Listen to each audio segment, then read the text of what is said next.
Hello everyone, কেমন আছো সবাই? আমি হলাম শ্রীলেখা, মিত্র নই দেব।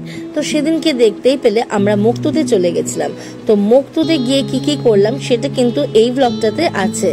তো দেখেই নাও অ্যাম্বিয়েন্সটা কি সুন্দর। আর সত্যি কথা বলতে একটা ছোট্ট ক্যাফেটেরিয়ার মধ্যে কিন্তু অ্যাম্বিয়েন্সটা দারুণ ছিল। আর আউটডোর সিটিংও ছিল, ইনডোরও ছিল। তো আউটডোরটা যেহেতু ফুল ছিল, আমরা ইনডোরের মধ্যে গিয়েই বসেছিলাম। আর ইনডোরটা কিন্তু ফুল এসি সেট আপ ছিল। আর অ্যাম্বিয়েন্সটাও কিন্তু ছোটোর মধ্যে দারুণ দেখতে ছিল।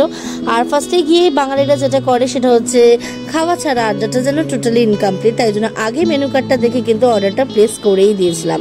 তারপর একটু তোমাদের সাথে অ্যাম্বিয়েন্সটাও শেয়ার করে নিলাম। তো যারা যারা যেতে চাও তারা কিন্তু আমাকে ডেফিনেটলি কমেন্ট বক্সে লোকেশন বলে টাইপ করো, আমি কিন্তু লোকেশনটা তোমাদের দিয়ে দেবো।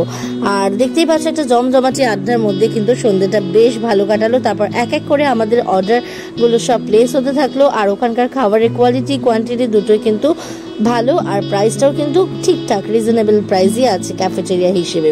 তো আমার তো ওভারঅল এক্সপিরিয়েন্স দারুণ ছিল। আর এই হলো তোমাদের মেনু কার্ড, তোমাদের সাথে শেয়ার করে নিলাম। তো যারা যারা যেতে চাও ডেফিনেটলি চলে যেতে পারো, বেশ ভালো ক্যাফেটেরিয়া। আর যদি আমার এই ভিডিওগুলো ভালো লেগে থাকে তাহলে please do like, comment and subscribe my YouTube channel Srilekha Deb. তো দেখা হচ্ছে তোমাদের সাথে অন্য কোনো দিন নতুন কোনো ব্লগে। আর আজকের ব্লগটা কোল্ড ড্রিঙ্কস খেতে খেতেই শেষ করলাম। তাহলে ভালো থেকো, ভালো রেখো, টাটা।